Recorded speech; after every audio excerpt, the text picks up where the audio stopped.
Good morning, Hope Church.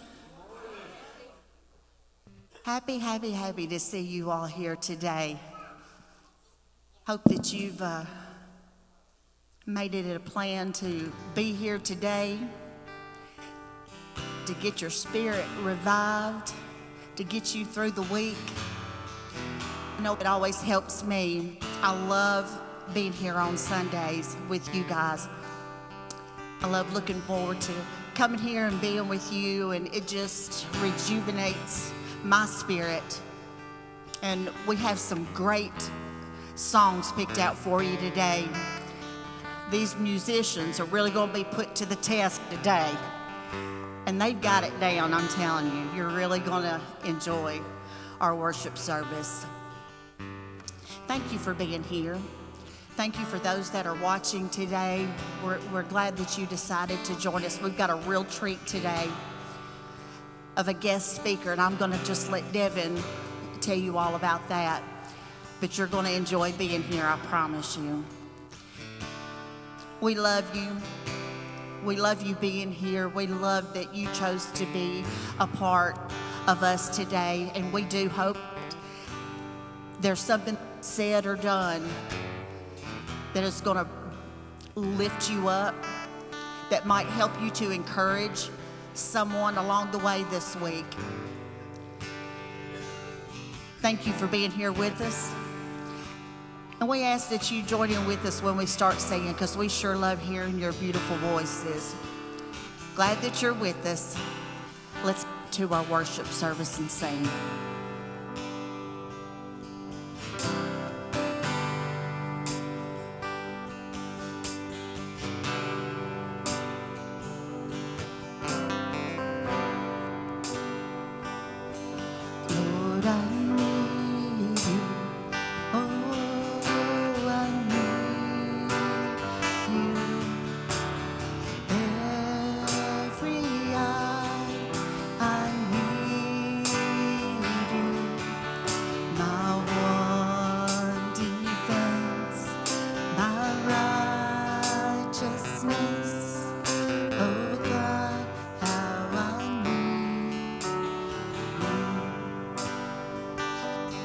Lord, I come, I confess, bowing here, I find my rest. Without you, I fall apart. For the one that guides my heart, Lord, I need you. Oh, I need you. Every hour I need you. My one defense, my righteousness. Oh God, how I need you. With sin unseen, your grace is more. The grace is found, is where you are. And where you are, Lord, I am free. Holiness in Christ in me. Lord, I need you. Oh, I need you. Every hour I need you. My one defense, my righteousness. Oh God, how I need you. To teach my soul to rise to you. When temptation comes my way, when I cannot stand, I'll fall on you. Jesus, you're my hope and stay. To teach my song to rise to you when temptation comes my way. Sing it out, let me hear you. When I cannot stand, I'll fall on you. Jesus, you're my hope and stay.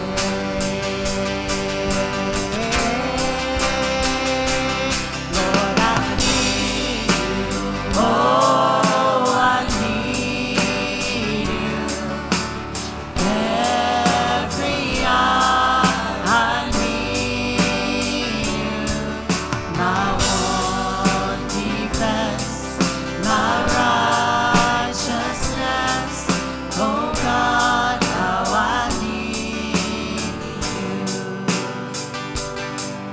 My one defense, my righteousness. Oh God, how I need you. Here we go. My one defense, my righteousness. Oh God, how I need you.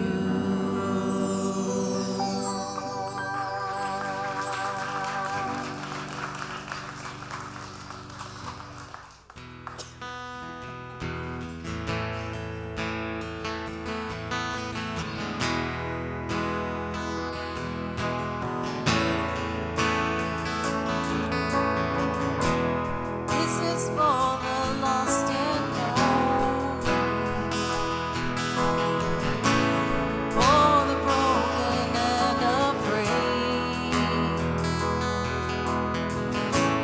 This is for those who are hurting, hoping help is on the way. In these battles of addiction, fear is chasing after me. Whatever trouble I am facing, I will lift my hands and sing. I believe in miracle power, in a wonder-working God. I'm filled with the Holy Spirit, working wonders in my heart. I belong to a loving Father. I'm a friend of Christ, His Son. When it feels like I won't make it, I call on Jesus.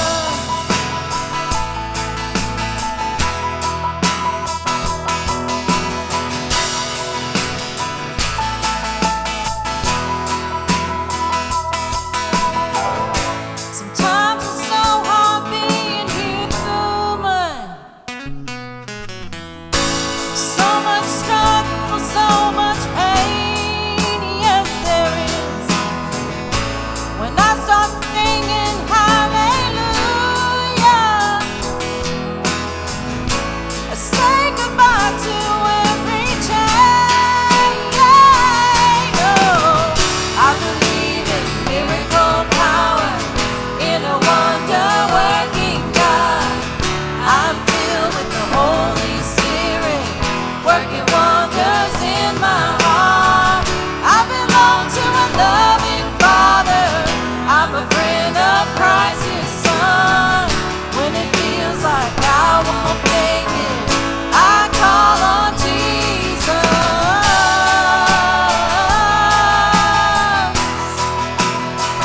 There is power in the name, that is Jesus.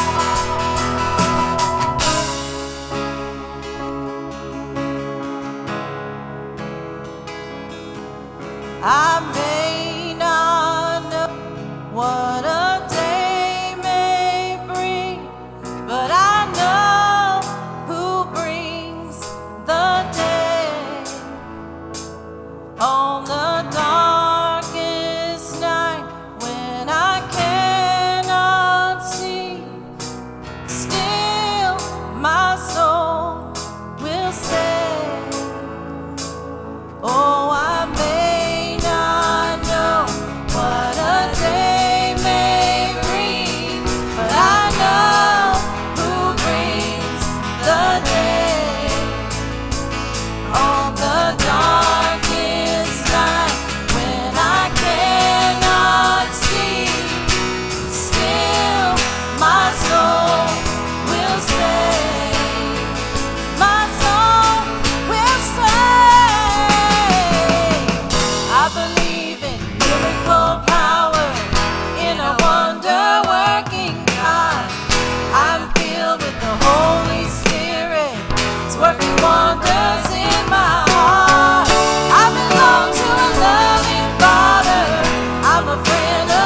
time we have the opportunity to take of the communion, we'll ask the kids if they'll go back there to help with that. And we've got Ron Rogers that's going to lead us in a word of prayer for it.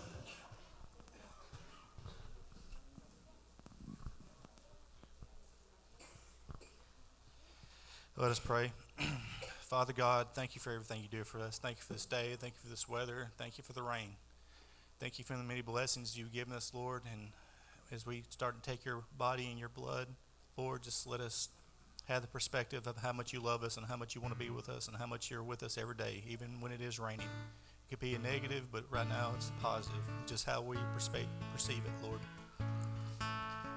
And when we have problems in our life, we know you're always with us, Lord. I hope we love you so much. Amen.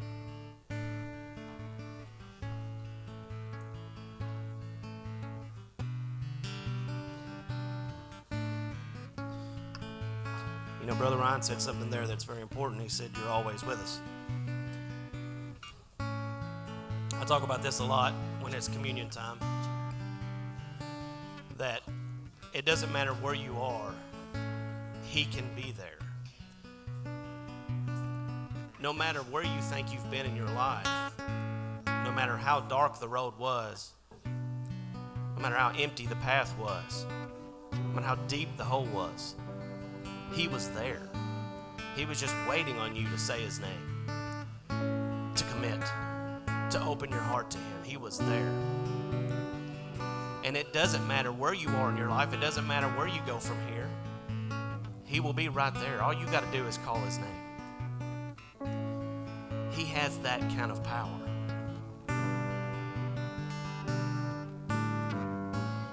He literally has a love so big and so powerful that it can break through any trial, any tribulation, any tragedy.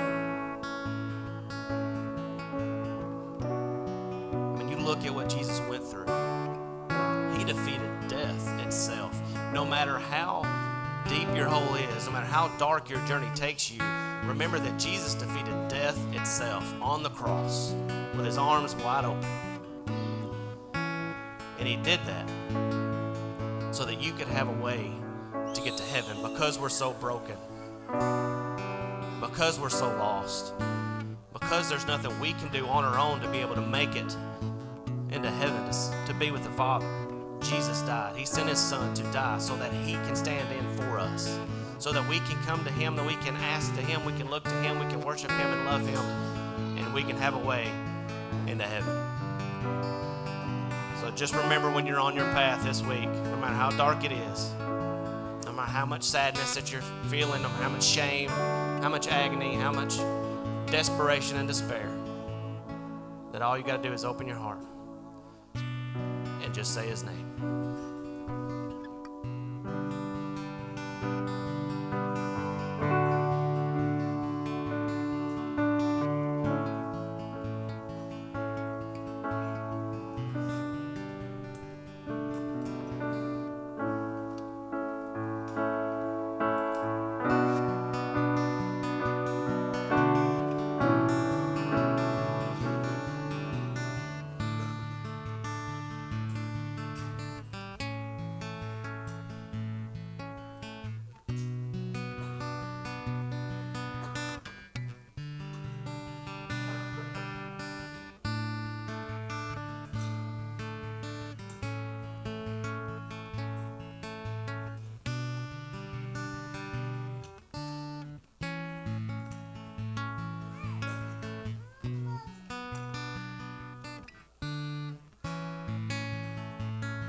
can't find the words, when I can barely breathe, I'm falling on my knees. Heaven help me, heaven help me, when I can't feel you near, when I can't hear you speak, I'm falling on my knees. Heaven help me, heaven help me, help me, help me, 'cause I can't walk this road alone, and I can't do this on my own. Tell me,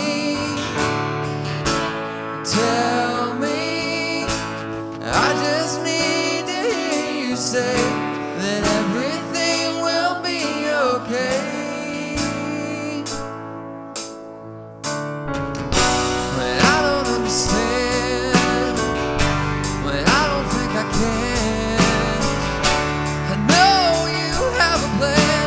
So heaven help me, heaven help me, help me, help me, 'cause I can't walk this road alone, and I can't do this on my own. Tell me, 'cause I just need to hear you say that everything will be okay. Help me believe it when I can't see it. Help me to know it when I can't hold it. Oh, help me believe it when I can't see it. Oh, help me to know it when I can't hold it. Help me, oh help me, 'cause I can't walk this road alone, and I can't do this on my own. And tell me, oh tell me, I just need to hear you say that everything will be okay. I just need to hear you say that everything will be okay. When I can't find the words, when I can barely breathe, I'm falling on my knees. Heaven help me, heaven help me. Amen.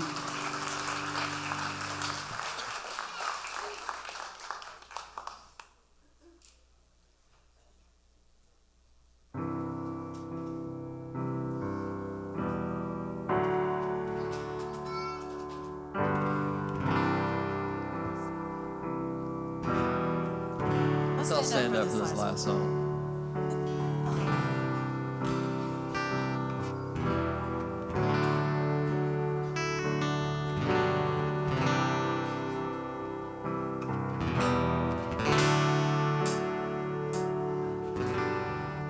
They say this mountain can be moved. They say these chains will never break.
see, just maybe have a couple of announcements that we wanted to remind you about.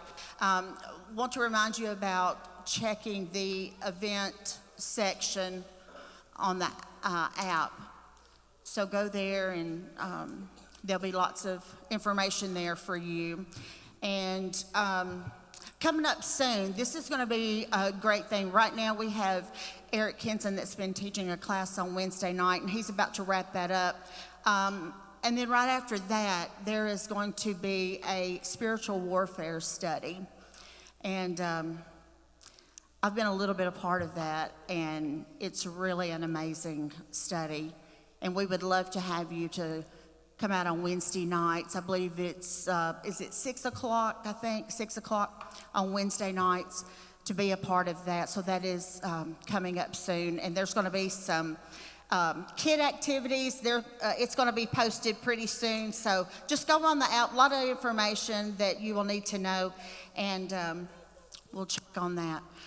So right now, before we have our guest speaker and Devin to come up here, we're going to take about 10 minutes to meet and greet.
So very glad that you are here.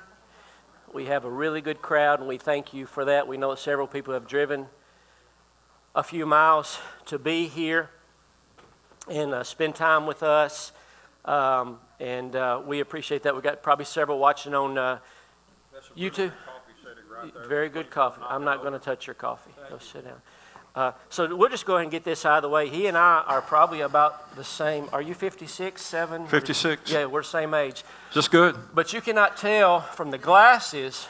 So I've got these real cool things, and he's got these old man. Look at these. I'm sorry, but They plug them up like this right here. Which one looks more fashionable and trendy? Right here. What in the world? I mean, come on. Golly, Bill. Jeez Louise, Yeah. man. You're not old enough to be wearing those things, for crying out loud. Anyway, yeah, okay, anyway. This is what law school does to you. It takes your eyes away. I was perfect outside that. Yeah, it cramped your style, apparently.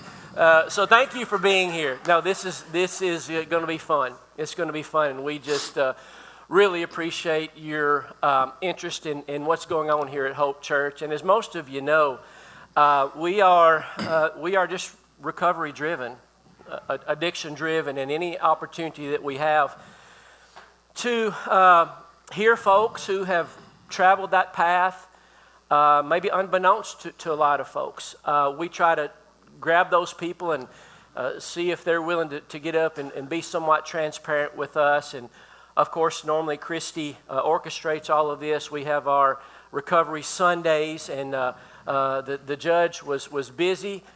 He had some pretty important business around that time. Might get into that. Well, you got married. Let's just say what it was. Yes, I did. Let's just say what it was. You got married.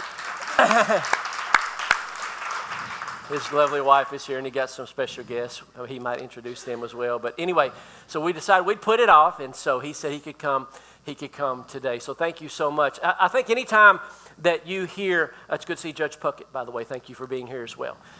Anytime you hear Judge, there's a little bit of fear that kind of gets struck inside your soul, and your legs become a little bit weak. And so when I've never understood that. Maybe she's a sweet judge too, but I mean, I tell people, I've been with me. There's no reason to fear me. Yeah, two sweet judges, but there was a time when he was sweeter. The next slide. And so there we are. We are. I think he wanted to be Roger Staubach. I just wanted to be whatever, the water boy. And so my mother,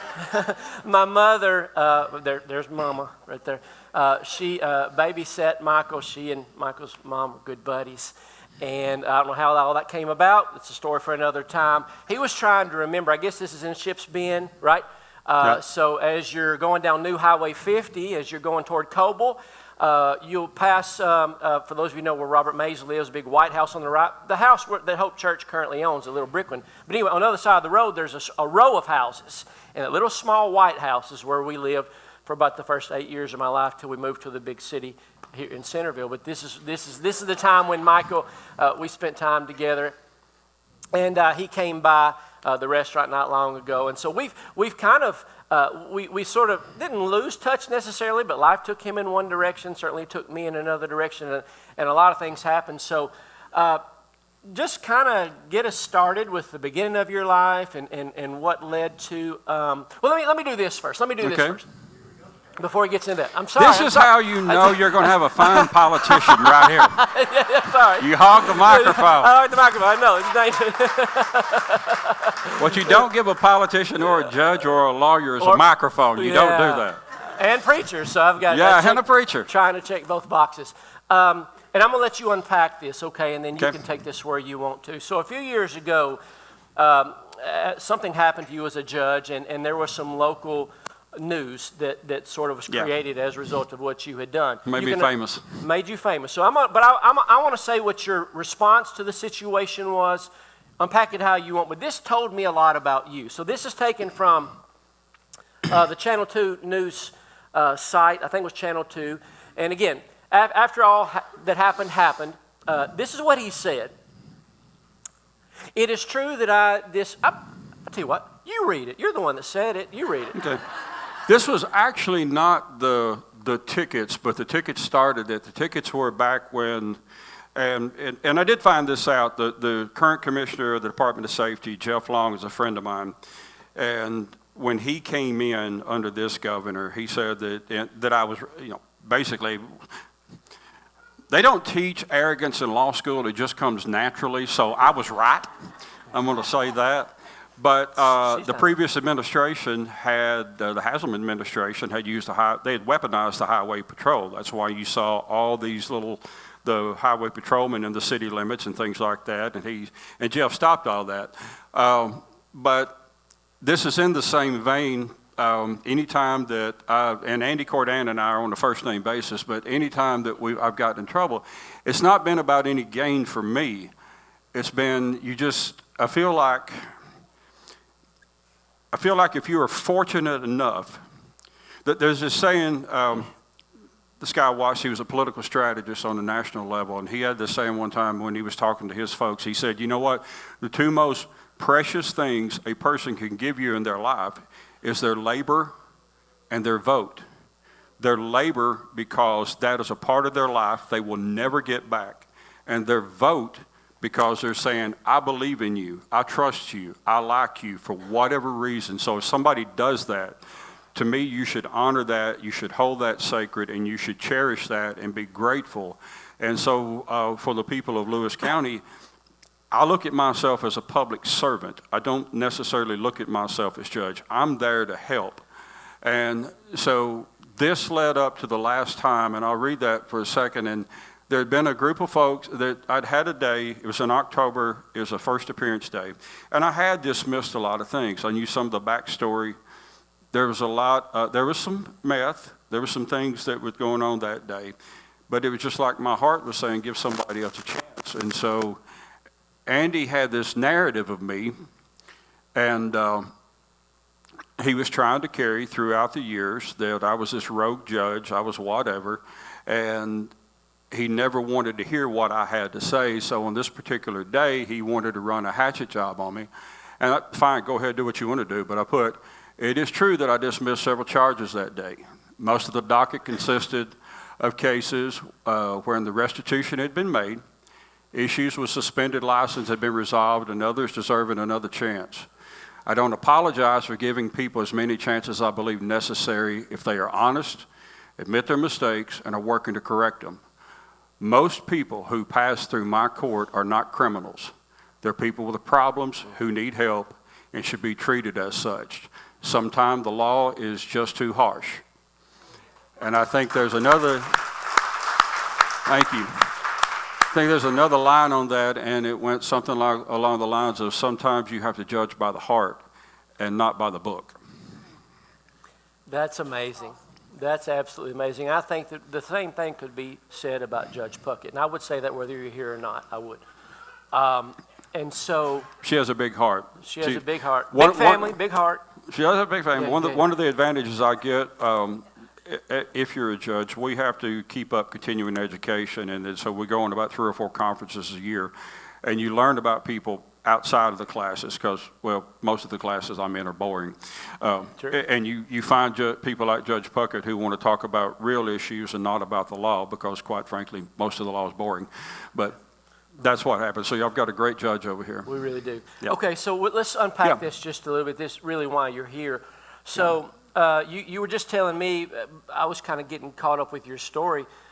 You didn't tell us the road to becoming a lawyer and then a judge, because it's a little different than what most folks do. You kind of started a little bit later. So tell us, once you kind of became an adult, what you jumped into, and then the situation of you deciding it was time to change the course of your life.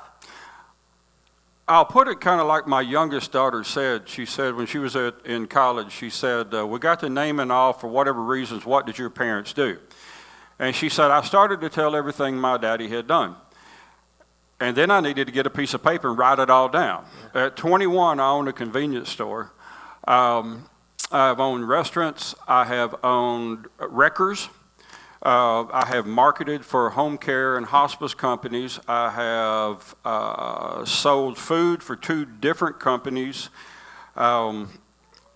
Served as circuit court clerk for 23 months in Lewis County. A lot of other things. Basically, I couldn't keep a job, and so it seems like. So, no, and so at 40 years old, I became a lawyer at 40 years old.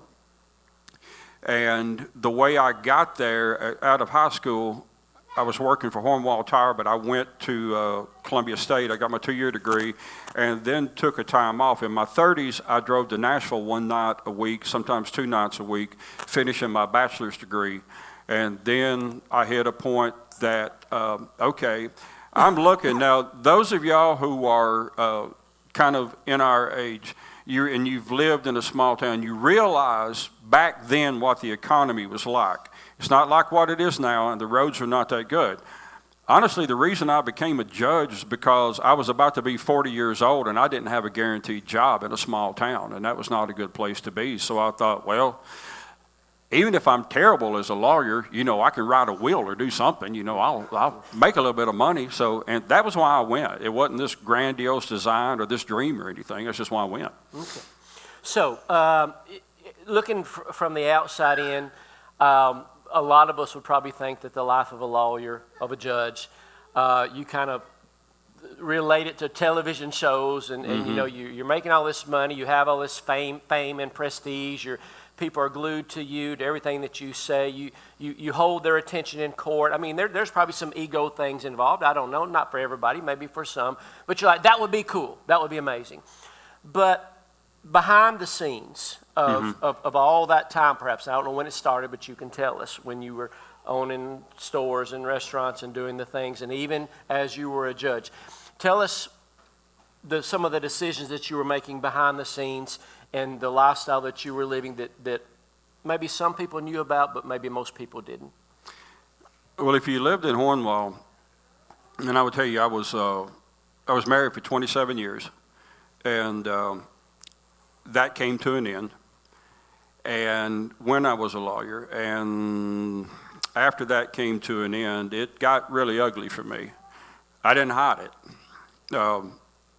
And the best or worst thing I ever did, I don't know, was if you go through Hornwall on this, when you come from on 48 and you're going that way and you get to where our courthouse is on the right-hand side of the road, there's a restaurant on the left, there's a red light here, and then right up here there is a State Farm building in the corner, and there's an alley that goes there. Well, I lived above there for a while. It served me well with what I was doing at the time because I had a bar right here, my workout place half a block, another bar right up here, 2 or 3 restaurants, a bar across the street. So I did not have to drive. But it got real ugly, and my life got real dark, and it had been headed that way. It'd been headed that way since my 20s and 30s and things like that. I had a lot of anger that I did not know that I had. The life of a lawyer, especially in a small town, is tough. You don't get the corporate business. You don't get all the pretty things you see on TV. You don't get that. What you get is people who struggle. Because I promise you, and I guarantee you, if I ask Judge Puckett this, I guarantee you, where we're at the entry level, we're not at where you go in and people walk around the courtroom and throw their hands up in front of a jury and all of that stuff, although that is a bit fun, especially when you know you're going to win. That is. We're at the level where people are first arrested. We're at the level where kids have been taken away. And I'm going to tell you, I told Evan this morning, I told my wife, I said, look, we didn't practice this, and I talk from the heart. And I'm just going to tell you, I don't know what is going to come out of my mouth, and if I happen to say something that's probably not supposed to be said in the church building, Paul says all things to all people. Sometimes I speak in a language You're in that the right thing. You're in the right church. We love Jesus, but maybe cuss a little. That's how. Well, that's it. You know, sometimes. I know these people, so you're safe. You're safe. You're safe. Try not to, but. Yeah. Well, one of those times that I got in trouble, it was officially I had this couple. I was listening. It was Catarina's case down in Perry County. I got suspended for 30 days because I had this kid. Basically, they were kids. But anyway, they were fighting over this little boy, and they were married. I shouldn't even have had it. And it's this little 9-month little old boy. And Daddy's lying and saying Mama's going to take him to Florida. And then Mama gets mad. And Daddy's doing all of this. And it escalated to the point of literally, it escalated to the point where Mama said that Daddy is having relations with a 13-year-old girl, which was an absolute lie. The sheriff of Perry County took it upon himself to send a deputy up there, and DCS got involved and said, no, this is all a lie. Well, the lawyers behind the scenes finally said, look, we're getting this out of juvenile court. Thank you, hallelujah. Except they said one more thing, and that was go in there and talk to them as only you can. Encourage them to get along with one another. So I said, okay, I will do that. So I'm sitting up on the bench with that little dress that we have to wear. I still don't know why we do that, but there we are, wearing that black robe up there. And these real lawyers get really mad when you say that. And don't even begin to talk to you about the judges, that arrogance up there in Nashville. But anyway, so I go out. I'm thinking I'm doing good. Hey, your mama, your daddy, there's going to be birthday parties. There's going to be sleepovers. There's going to be graduations. Y'all need to get along. You don't have to like each other. You did at least one time, we know that. But you need to start, get along. And so I said, and our judge now retired, Mike Spitzer, I said, by the way, and this was to catch because these folks were church-going folks. So I wanted to kind of shake them up a little bit. I said, so remember, when you get to the next court, Chantry, they're going to get divorced. They're still married, by the way. When you get up there, Judge Spitzer can see through any BS. Except for shock value, I put it out there. Well, that led to my third or fourth, whatever it was, and they said that we've got to suspend you. Oh, you didn't say BS. No, I brought it out there. You said BS. Oh, yes, okay. yes. I brought that out there, and I thought, I thought that was okay. Well, the next thing I know, I got this letter, and they want me to take a 30-day vacation with pay, and I said, okay. What I really got in trouble for was about 6 months earlier, during all of that craziness we went through, I said, and I know the Chief Justice at the time on a first-name basis, I said, for the love of God, would somebody give him an award so we could go back to business as usual? They just needed for me to make one more mistake to do that. They don't have a sense of humor. No. Yeah, no sense of humor. No. Okay. They believe in those black dresses that Gotcha. you wear and Okay. all that stuff. All right. Okay. But where were we at with this? We were talking about, what was your original question? You are a lawyer, that's for sure. I mean, you just zigzag. Yeah, So but tell us. anyway, what I was going to say about the juvenile stuff and all of this, I'm getting back to it. So when you think about a lawyer in a small town, you're either defending people who have had their child taken away from them, and you're trying to get them back. You're trying to help them go down a road. If you have a heart, you got two choices as a lawyer, and sometimes they go back and forth. You still have a family at home you've got to feed, but you're dealing with people who have lost their kids. You're dealing with people who have abused their kids and did not want to abuse their kids. You're dealing with people who they're defending people, and by defending, I'm not just saying in a criminal court context, but in a juvenile context where they could lose their parental rights.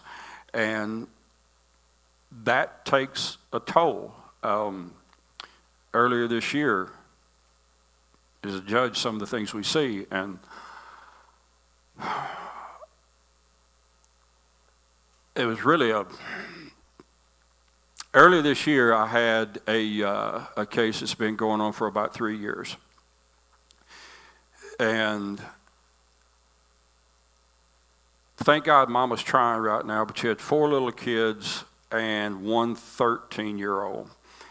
And I called all the lawyers in and I said, look, we're not going to go in here and we're not going to start letting them throw stones at each other and start testifying and saying this. I said, because these parents are actually trying to get somewhere right now. And I said, I know them. If we put them up here and we play it how we're supposed to play it, I said, they're going to start talking to each other. They're going to start being mean to each other on the stand. You can't take things away when it's set up there. And I said, as soon as they do that, I said, these kids are going to suffer. I said, so you are going to go in there and you are going to tell them they are going to do this, this, and this.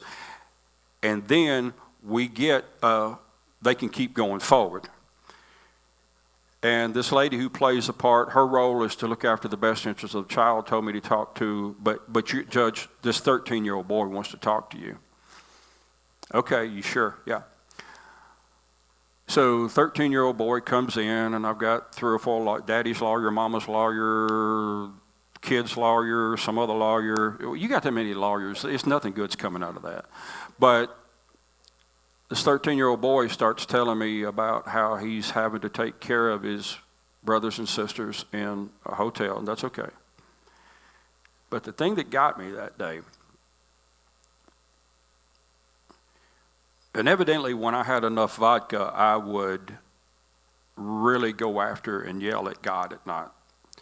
Because I did that night about 12:30, 1 o'clock in the morning. But this 13-year-old boy said,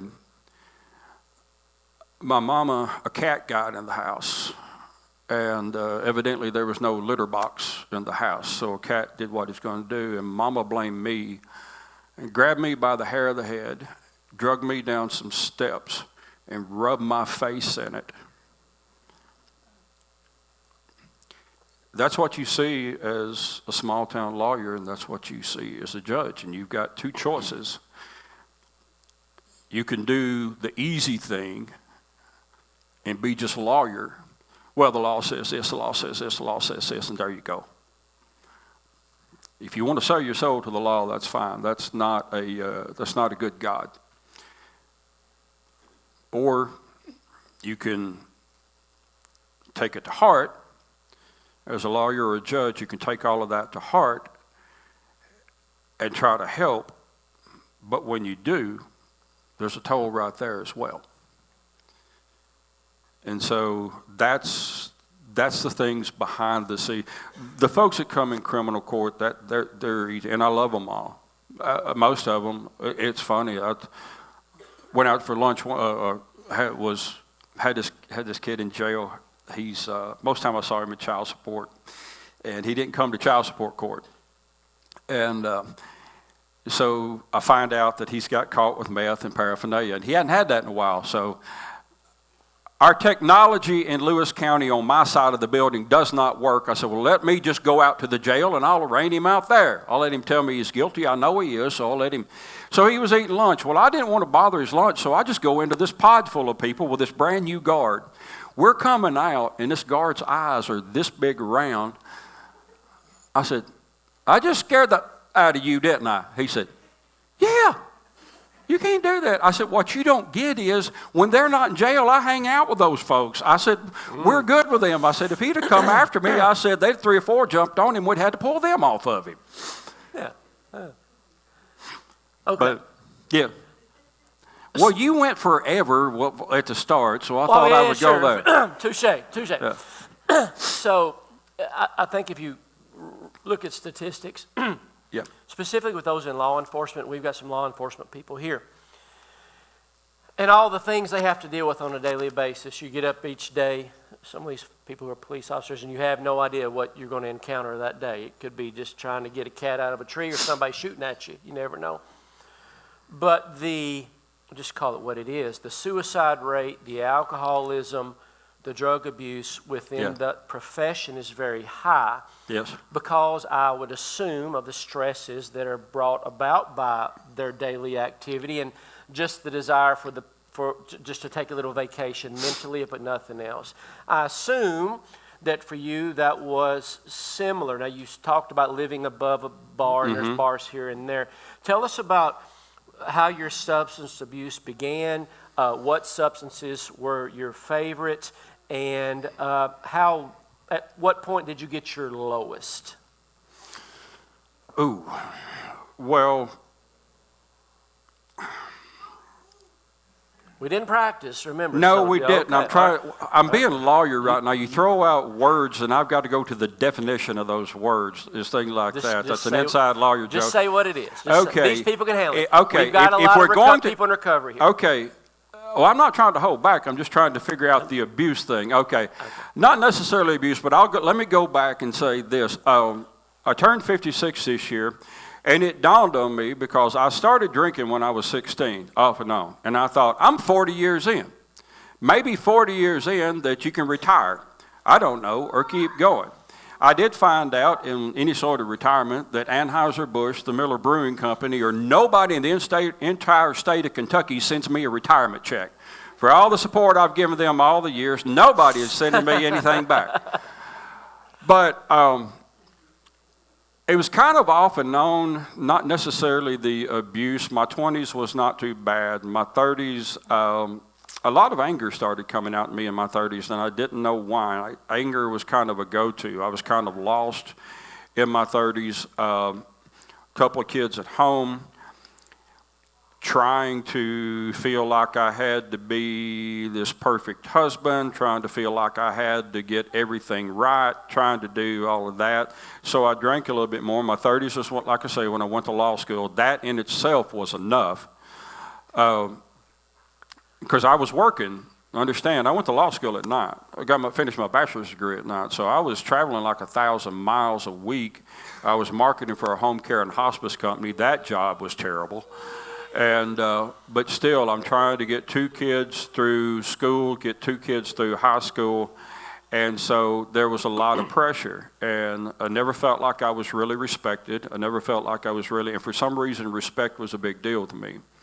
Matter of fact, my court right now is built on 2 pillars. It's built on fairness and respect. Everybody, regardless of whether I like you or not, is going to be treated fair.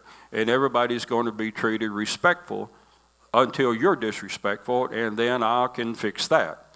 So it was just like a lot of things unraveling. I'm giving y'all the short version, but it really, I was elected in 2014.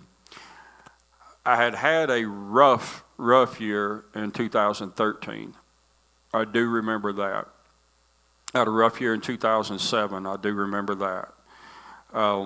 Matter of fact, that was the first time that I was almost divorced, and I actually told my wife, hey, we just need to end this. This has not worked in a long time. You're not happy. I'm not happy. You're doing, it's just lots of things. But for whatever reason, we didn't. But things just kept gradually going down, and then when I hit my 40s and started practicing, and by the way, you think we're rich as lawyers? No. No, not a small town. The state of Tennessee, for dealing with people and dealing with kids who are struggling, people at their lowest, people at their worst, and you're trying to help them. They have no money, but they deserve to be treated like people, and they deserve a lawyer. They deserve somebody fighting for them in the legal system. Yes, they pay you a grand total of now $60 an hour. Now that sounds like a lot until you try to run a law office for that. Just to give you a heads up, I ran, and I'm considered a part-time judge, so that means I can practice law on the side a little bit. So last summer, I ran just one office and one assistant. I had to gross $100,000 before I put a nickel in my pocket.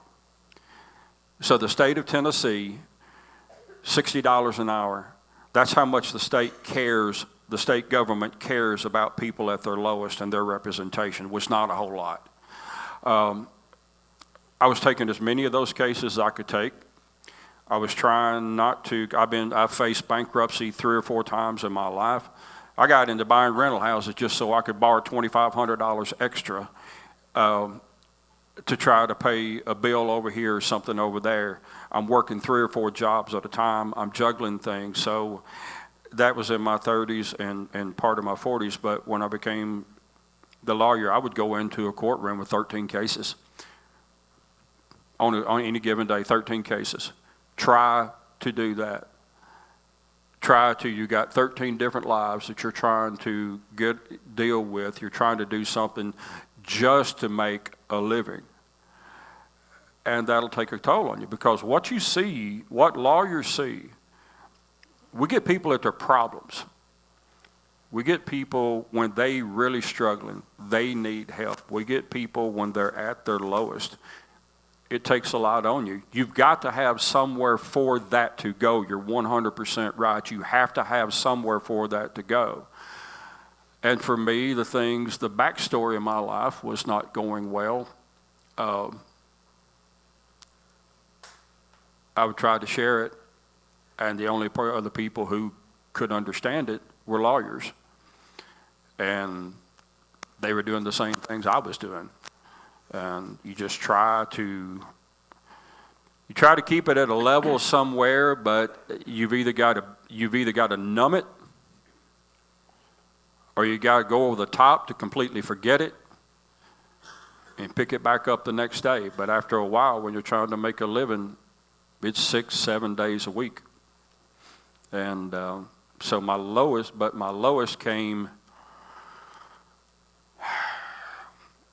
I guess probably my lowest came this past year. I jokingly tell people, but it's true. My life since last July has been a reality show. We're currently in our 5th season. And we ended on a positive note when I finally got married to somebody I've been in love with for several years. And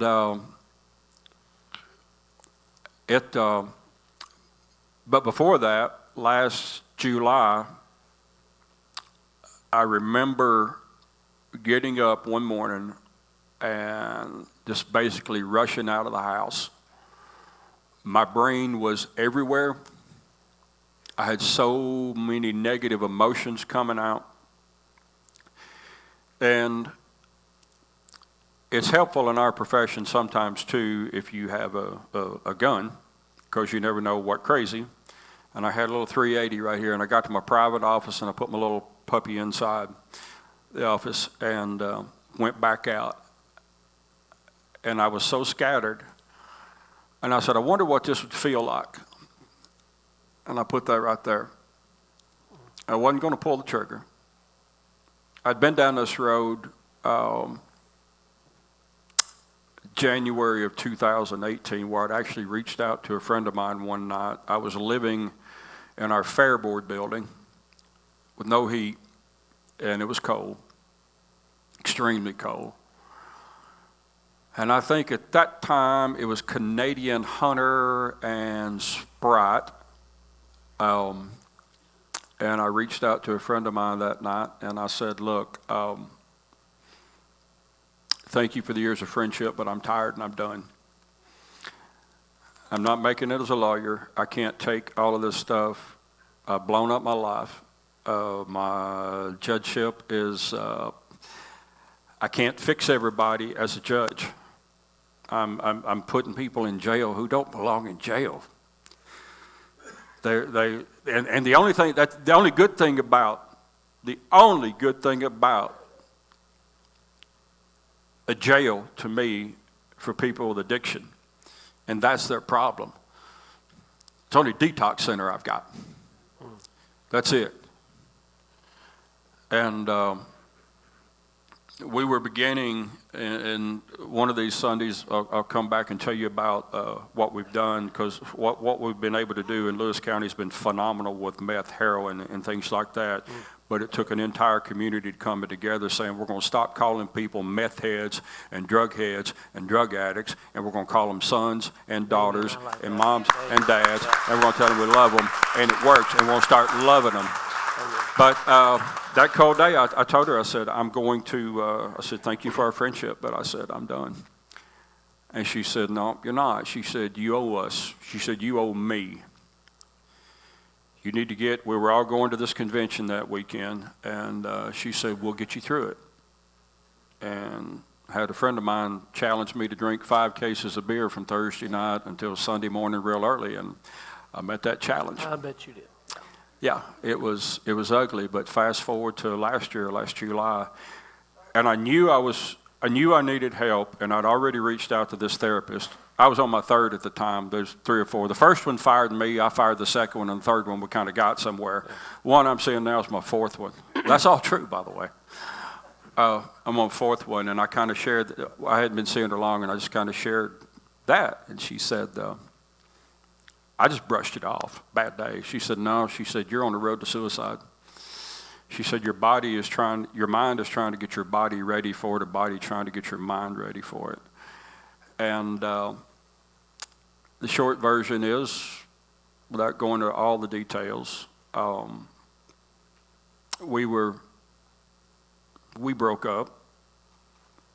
I walked out and I self-medicated, going through about a gallon of vodka every 3.5 days.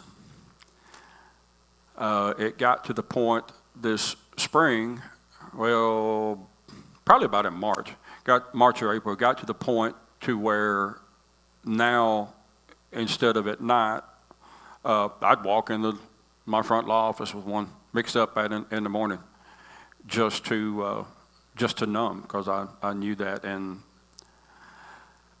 there's so many other details that go in here, but it was probably this last year has been my lowest, and that's it. So, Yeah. what an amazing story. And I think that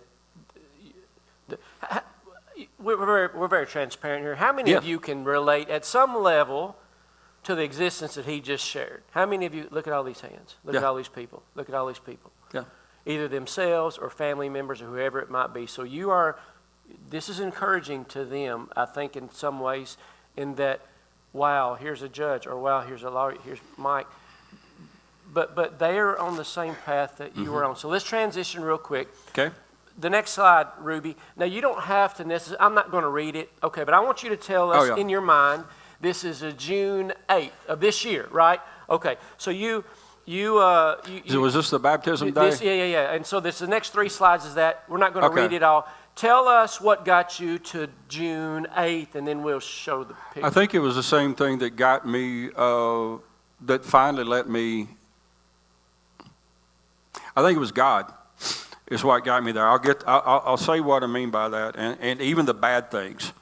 I've had this theory for a long time, going back 20 years or so, that whatever you are afraid of, whatever you don't deal with, it is going to keep, you might push it in a closet, you might press it down, you might do whatever you're going to do with it, but whatever it is you don't deal with is going to find a way to come back and stare you in the face one day and say, all right, one of us is going to win and one of us is going to lose.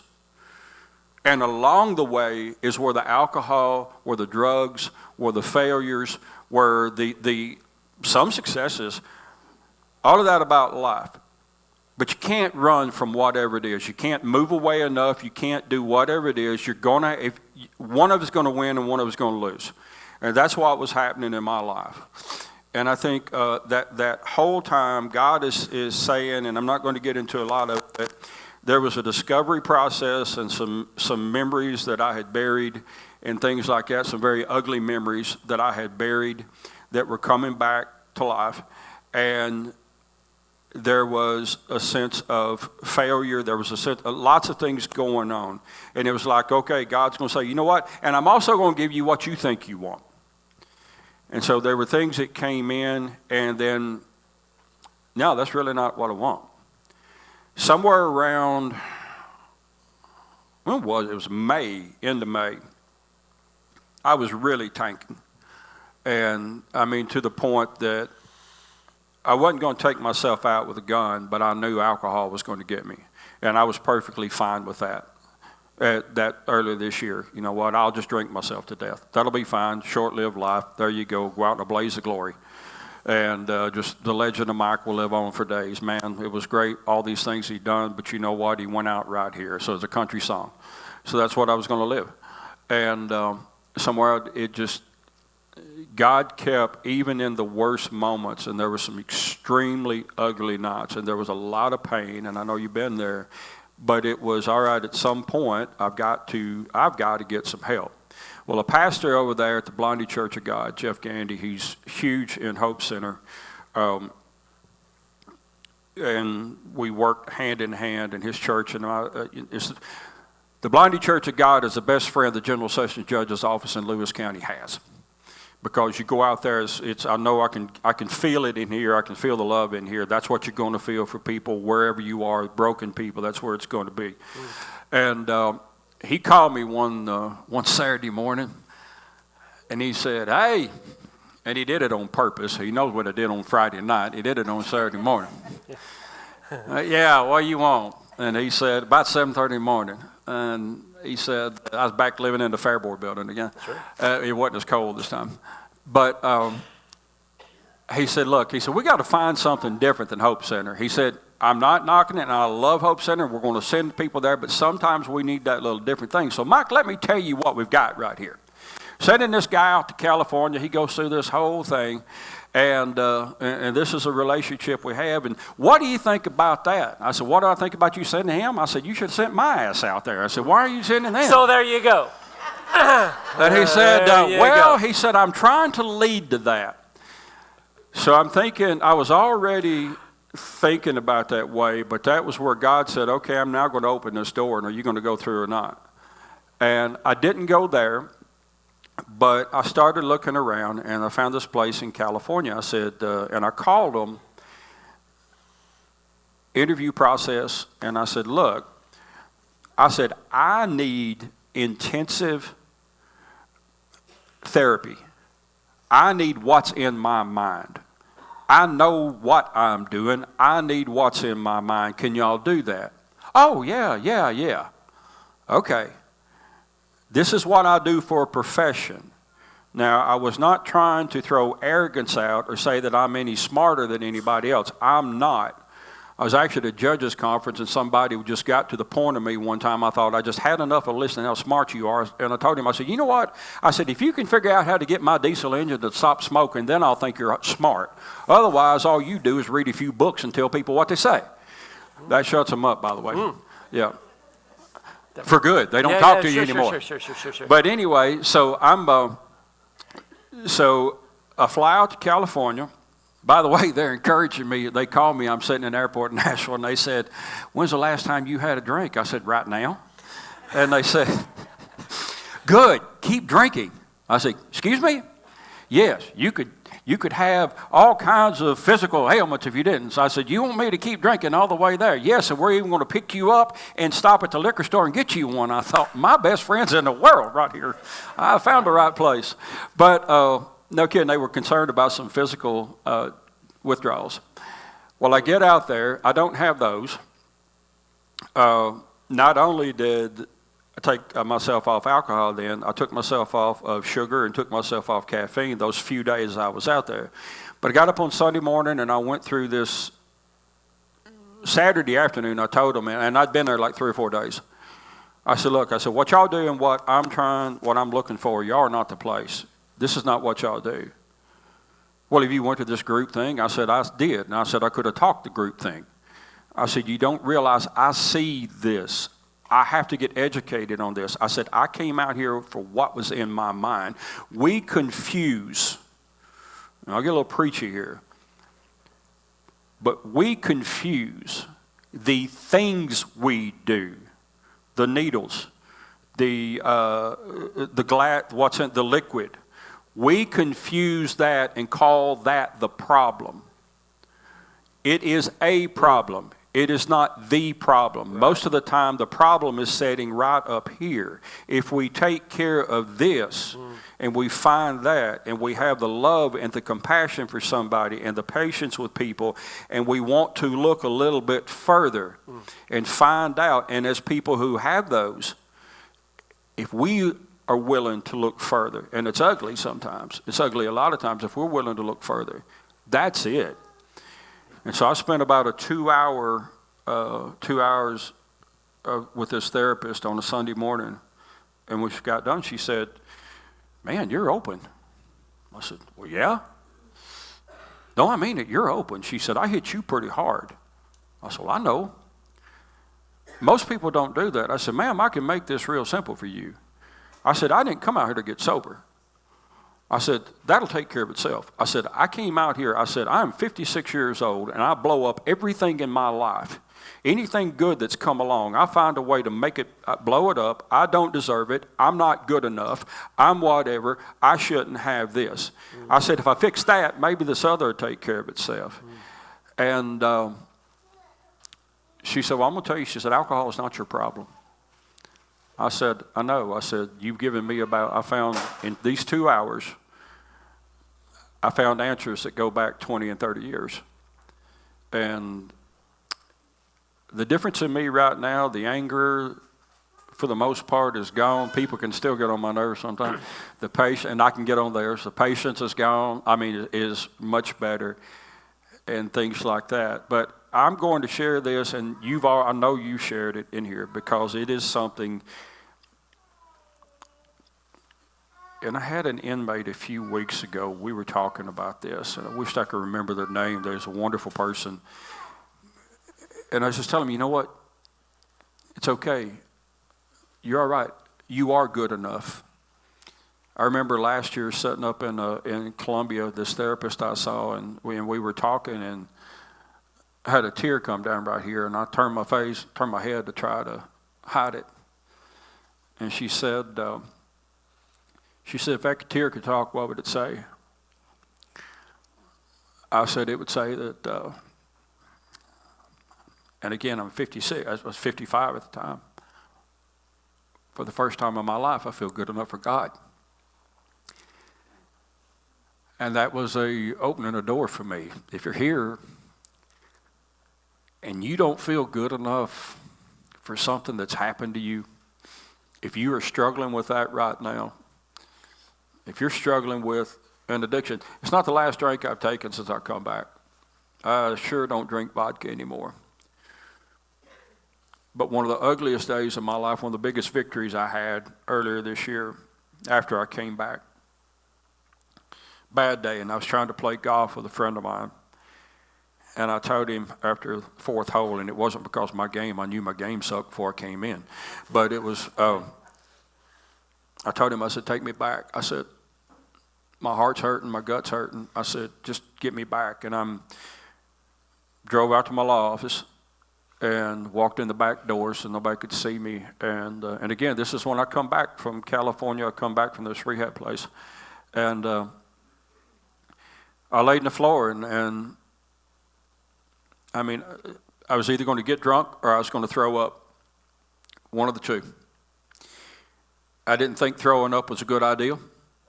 So, and I remember telling God, you know what? I understand we've made great strides right here, but you're just going to have to sit this one out.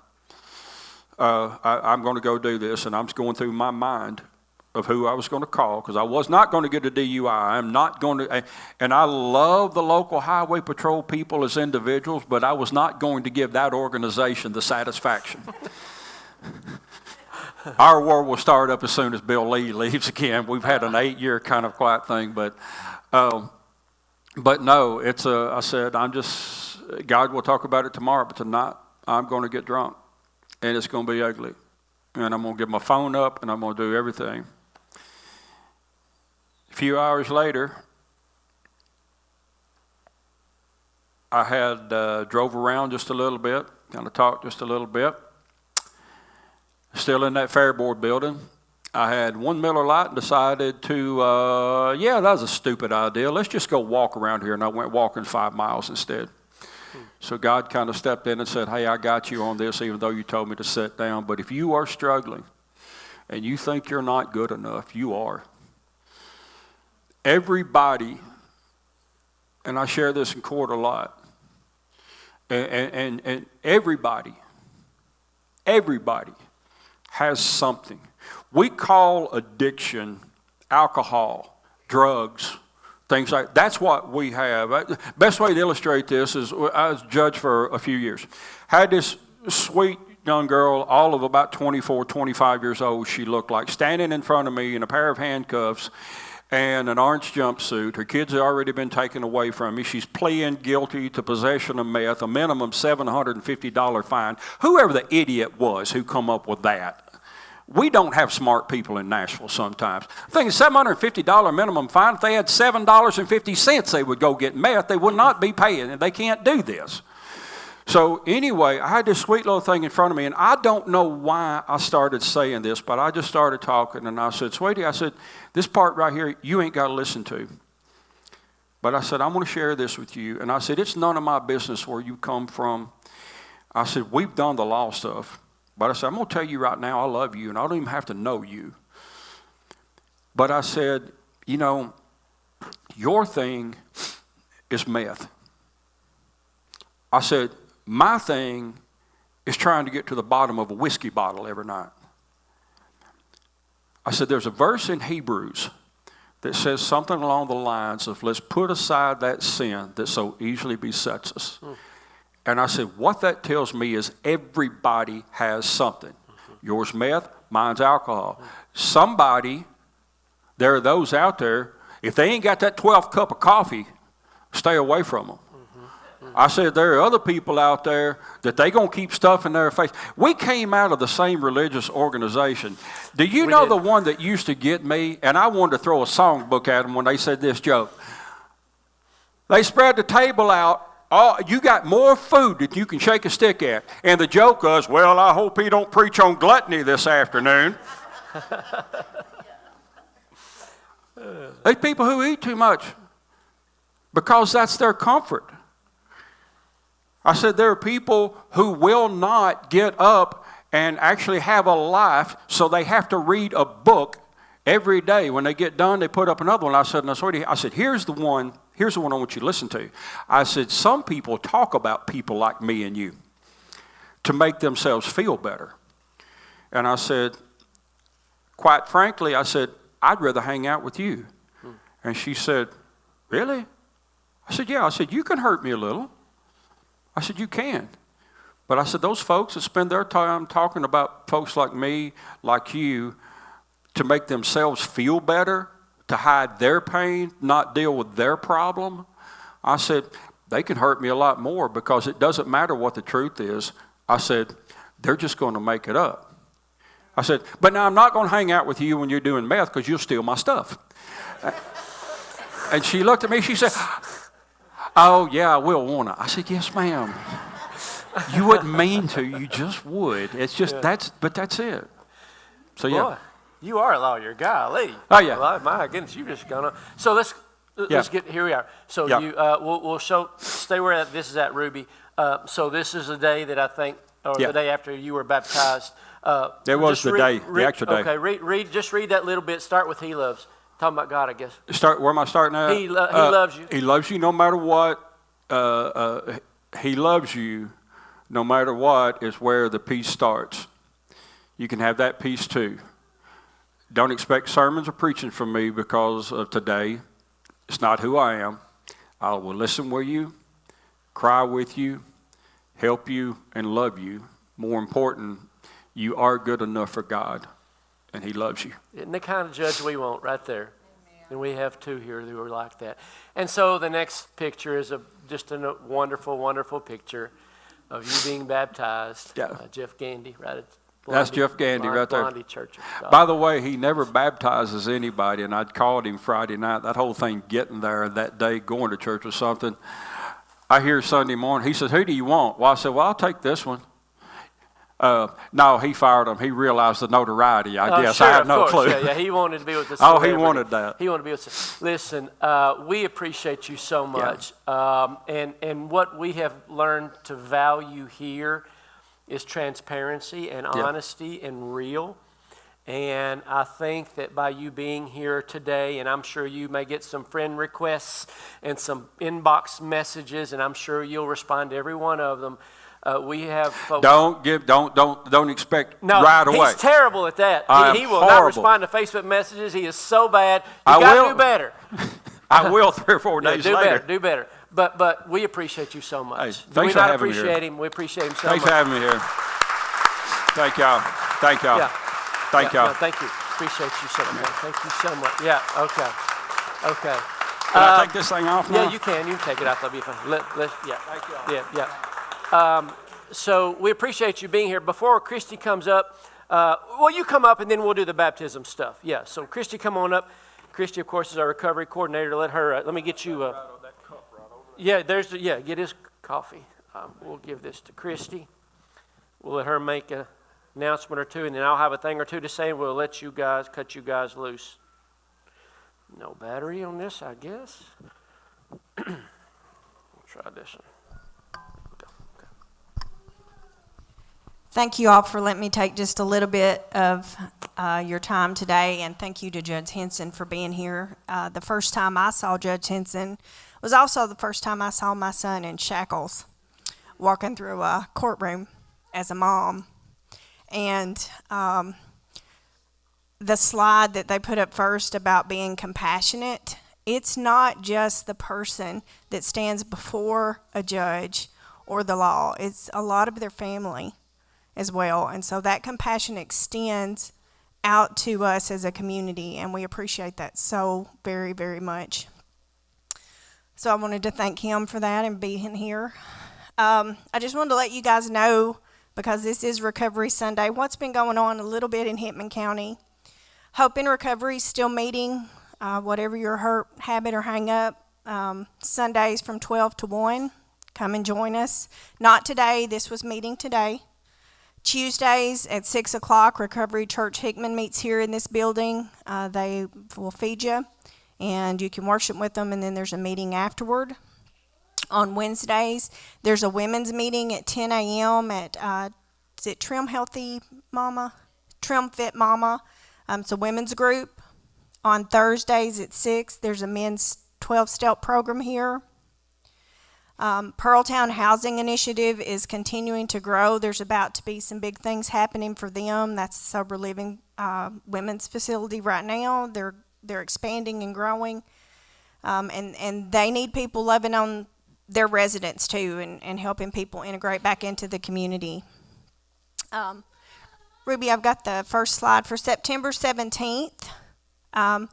Zaxby's in Dixon is going to be donating a portion of their funds.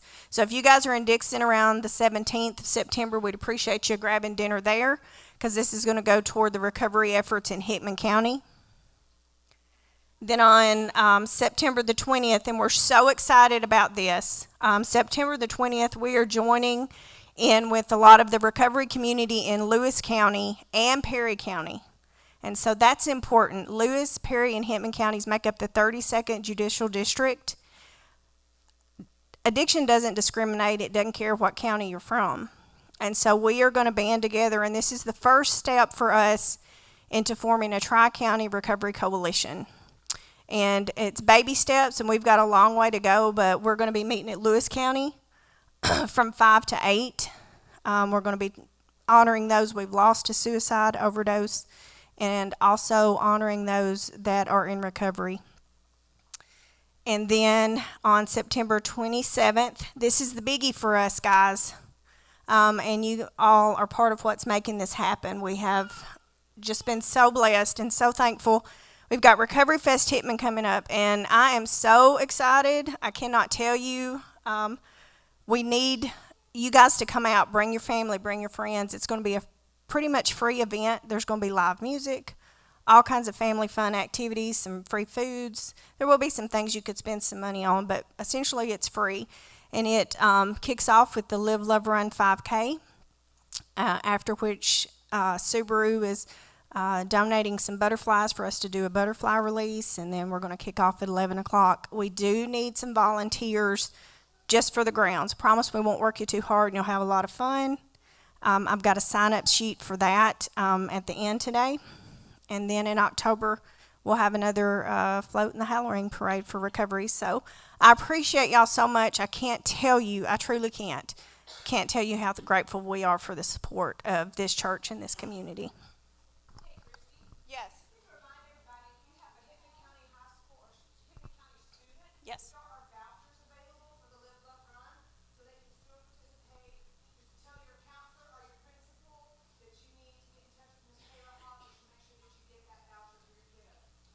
Did everybody get that? Free vouchers for high school students.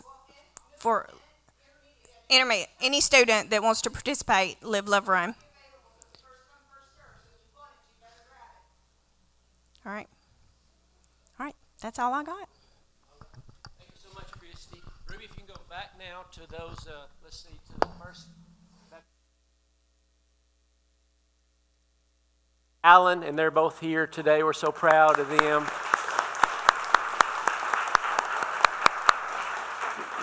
Went down to our baptistry at the Duck River. And again, if you ever have need of that, we've even got a sign down there. So just text me, call me. We'll get down there. And then the next morning, on Monday morning, I baptized. Tell me, I can't say her name. How you say her name? Janaea. It's Janaea. I can't say it. Janaea. So we baptized her in the Piney, which was a thrill for me. A little different water there, but we were so honored to baptize her. And so we just continue to do those amazing things. If there's anything that we can do to bless you, if you want to be baptized, prayed with, just don't hesitate to reach out. Judge Henson, Mike, thank you so much for being here. Your family, we're honored that you would be here. Thank you so much for your friendship. We are with you, and we're on the same journey. So we just love you so much. Thank you for being here. If you guys would like to get up and maybe ease out first, so because folks want to say hi to you, hug your neck, y'all feel free to go ahead and go on out. And then we're going to let Alan is going to come up and lead us in our closing prayer. Thank you for being here. Is there anything else? I think that's all. We'll see you next Sunday. Thank you, Devin. Thank you, everyone, for being here. God, help me feel welcome. God, thank you for this time we've spent together in your time and presence and relishing in your glory. I pray that everyone can walk around with their head a little higher, knowing they're perfect enough for you, even when we're not good enough.